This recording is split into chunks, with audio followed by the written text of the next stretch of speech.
PDIP mau mengusung Andika Perkasa sebagai calon gubernur, bukan wakil gubernur Anies Baswedan. Ya, itulah PDIP bertekad akan mengusung kadernya sendiri sebagai calon gubernur di Pilkada Jakarta. Pak Anies dan Pak Andika, saya nggak tahu apakah ini juga usulan dari PDI Perjuangan. Disebutkan, saya tidak ingin saling berbantahan kader partai kami. Kalau usulan kan dari mana-mana, tapi kan Pak Andika Panglima TNI. Kalau untuk jadi wagub, hemat saya nanti menurut saya nggak pas lah. Kalau dia mau ya jadi gubernur, tentu beliaunya juga harus, kalau pemain bola mulai lari-lari kecil, pemanasan. Nah, wilayahnya mana nanti kita cek. Kalau hemat saya Pak Andika bersedia, Pak Andika bisa ke Jawa Tengah. Kenapa nggak Jakarta? Nanti kan semua mozaiknya, peta-petanya beda. Jawa Tengah itu pemilihnya sekitar 28,5 juta. Nah, kalau Pak Andika ke sana, paling nggak memberi rasa aman kepada kader-kader PDI Perjuangan seluruh Jawa Tengah. Kan seperti itu.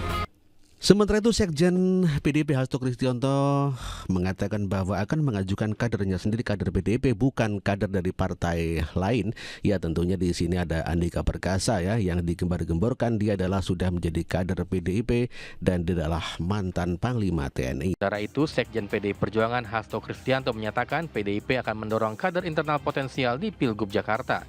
Sejumlah kader yang dipertimbangkan maju di Jakarta selain Andika Perkasa, yaitu Sekretaris Kabinet Pramono Anung, Menpan RB Azwar Anas, serta Menteri Sosial Tri Risma Harini. Kami melihat peta politik secara dinamis, tetapi sebagai partai yang konsisten di dalam melakukan kaderisasi politik, tentu saja pilihan yang pertama kami mendorong kader-kader internal partai, karena cukup banyak nama ya seperti Pak Pramono Anung, kemudian ada Pak Andika, ada Pak Abdullah Azwar Anas, ada Ibu Tri Risma Harini, kemudian Pak Hendi, Charles Honoris, semua memiliki kualifikasi untuk dapat dicalonkan. PKB juga setuju akan mengajukan Andika Perkasa, kader PDIP yang akan melaju di Pilkada Jakarta. Ya, tentu saja Andika Perkasa dicalonkan oleh PDIP adalah sebagai calon gubernur, bukan wakil gubernur. Sementara Anies Baswedan adalah petahana atau mantan gubernur di Jakarta, tentu tidak boleh dijadikan wakil gubernur karena KPU melarang hal itu. PKB juga menyatakan sah-sah saja jika ada wacana menduetkan Anies Baswedan dan Andika Perkasa. Ini membuat warga Jakarta mempunyai beberapa pilihan untuk memilih calon pemimpinnya.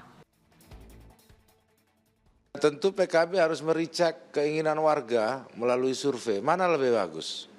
Misalkan Pak Anies dengan Pak Andika atau Pak Anies dengan Pak Sohibul. Misalkan, atau dengan nama yang lain.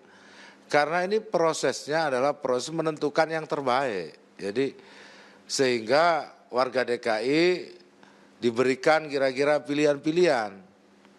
Nah, PKB tetap dalam tanda kutip mengatakan bahwa Pilkada DKI, calon gubernur dan calon wakil gubernur DKI tetap masih terbuka dan dinamis. Meskipun memang PKB mengusung Pak Anies untuk menjadi calon gubernur. Ya, demikian juga dengan Said Abdullah, pengurus PDIP yang mengatakan bahwa lebih mementingkan Andika Perkasa sebagai calon gubernur, bukan wakil gubernur Jakarta. Prioritas pertama Pak Andika memang untuk calon gubernur DKI. Tentu tidak tunggal Pak Andika, ada Ibu Risma, diantaranya juga untuk Jakarta. Bahwa pada akhirnya sebagaimana disampaikan oleh Sekjen kami Pak Hasto Kristianto bahwa Anies juga menjadi bagian pertimbangan, iya, Anies bagian dari pertimbangan. Oleh karenanya kami juga bertemu dengan Caimin dalam kerangka itu semua. Sementara itu, Ketua Umum PKB Muhaimin Iskandar menyebut Anies Baswedan masih kandidat calon gubernur terkuat dari partainya. Namun soal PKS mendeklarasikan Anies Sohibul Iman, PKB belum ada niat memasangkan keduanya. Muhaimin mengakui sedang menjalin komunikasi dengan PDIP termasuk membuka opsi duet Anies Baswedan Andika Perkasa. Berarti Anies sebagai calon terkuat Gus yang akan diusung, mengingat DPW juga mengusulkan itu. Ya, terkuat. Ya, pasti akan ada musyawarah ya, tetapi kita belum memiliki niat memasangkan dengan Sohibul Iman. Itu katanya ngajuin nama Andika ya Gus di dalam rapat, di dalam pertemuan dengan Pak Said di Jakarta nanti. Masih diskusi belum, masih ada beberapa Untuk pasangan itu. Ya itu saya belum tahu PDIP mau nggak.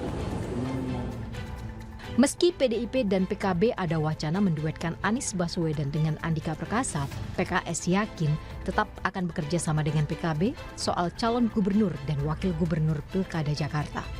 Menurut Wakil Ketua Majelis Syuro PKS, Hidayat Nur Wahid, PKB dan parpol lain akan bertemu di satu kata kunci yang sama, yakni Anies Baswedan. Saya tidak mendengar kata-kata tidak niat gitu ya, yang berkatakan bahwa itu ada versi PKS dan PKB punya versi yang lain. Ini bagian dari dinamika yang terus berjalan. Tetapi saya berkeyakinan bahwa akan ada komunikasi yang saling menghormati dan konstruktif antar pimpinan PKS, pimpinan PKB, dan saya yakin semuanya bertemu di kata kunci Pak Anies gitu kan. Dan tentu semuanya juga ingin menang. Sementara pengamat politik Khairul Umam mengatakan bahwa pemilih Anies dengan pemilih Sohibul adalah orang yang sama dengan basis yang mirip. Oleh karenanya, kemenangan akan begitu sulit dikarenakan dalam ceruk yang sama. Diharapkan oleh Khairul Umam apabila Anies Sohibul ingin menang, maka harus mengambil ceruk dari pemilih seperti dari PDIP ataupun dari KIM, Koalisi Indonesia Maju. Termasuk juga dari koalisi PKB begitu ya, dari basis massa NU. Dikarenakan basis massa Anies ataupun Sohibul itu orangnya adalah sama, orang-orang yang anti kepada pemerintahan Joko Widodo. Ya memang cukup kompleks Mas, karena bagaimanapun juga kalau di sisi Kim, transformasi konteks koalisi Kim itu sepertinya betul-betul ingin dilakukan, terutama di Jakarta. Karena untuk menghadirkan kekuatan supaya kemudian tidak memberikan panggung yang begitu besar kepada nama yang berpotensi menjadi potential challenger yang sangat besar di pemilu 2029.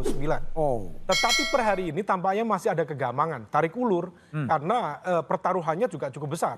Jawa Barat itu provinsi yang memiliki kontribusi suara dan kursi yang sangat besar dalam konteks pemilu. Dan Golkar sendiri baru saja kemudian mampu melakukan konsolidasi di sana. Kalau misal kemudian dilepaskan tentu hitung-hitungannya menjadi berbeda.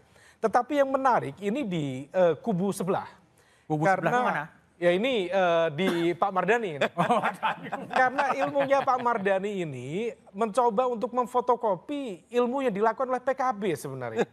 Karena di Pilpres kemarin itu PKS itu di fait accompli oleh Nasdem dan juga PKB. Itu kan koalisi yang dibentuk oleh Caimin dan juga Pak Surya Paloh.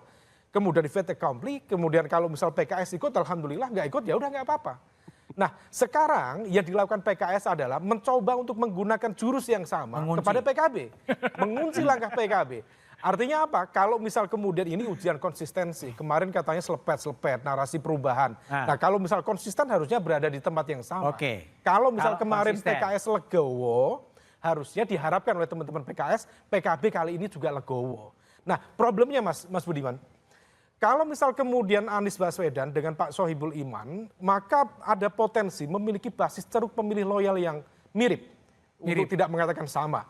Karena bagaimanapun juga kalau misal kita cermati di titik kemenangan kemarin di DKI Jakarta, Mas Anies itu cukup kuat di Pilpres, itu di basis Jakarta Timur, kemudian Jakarta Selatan, dan juga Jakarta Pusat. Tapi pusat pun juga cukup berimbang sebenarnya. Nah kalau misal kita cermati, basis kekuatan itu juga lah yang menjadi basis kekuatan PKS itu sendiri. Nah kalau menggunakan logika, potensi kemenangan lebih besar, harusnya melakukan advancement dalam konteks basis pemilih tadi. Nah disinilah kemudian proposal dari PDIP yang cukup menarik untuk kemudian mengajukan nama misalnya Anies Baswedan dengan salah satu nama dari PDIP. Meskipun apakah itu memungkinkan atau tidak, karena praktis per hari ini ada ideological resistance yang cukup besar. Tapi kalau misal bisa, tentu itu menjadi game changer yang cukup menarik. Yang lebih menarik. Oke, Bung Dani. Sementara Adiana Pitupulu membantah apabila Kaisang anak presiden akan bisa memenangkan dikarenakan surveinya tinggi. Ya, Adiana Pitupulu kelihatannya meremehkan putra Presiden Jokowi yakni Kaisang Pangarep yang akan diajukan oleh KIM di Pilkada Jakarta. Tidak di Jakarta, di daerah lain, alat ukur kita tidak cuma survei. Tidak cuma survei. Ya, kita kan bicara panjang lebar ya. Memilih kepala daerah ini kan berarti memilih orang yang akan mengurus rakyat selama 5 tahun. Berapa jumlah kemiskinan, berapa jumlah pengangguran, berapa lapangan kerja dibuka, bagaimana tentang pengelolaan lingkungan dan sebagainya akan ditentukan oleh kepala daerah itu dalam lingkup wilayah itu. Nah, artinya bahwa bagaimana cara kita memilih calon kepala daerah? Ya semuanya harus kita bicarakan, semua harus kita perhitungkan. Tidak cuma survei, survei menjadi salah satu alat ukur, betul.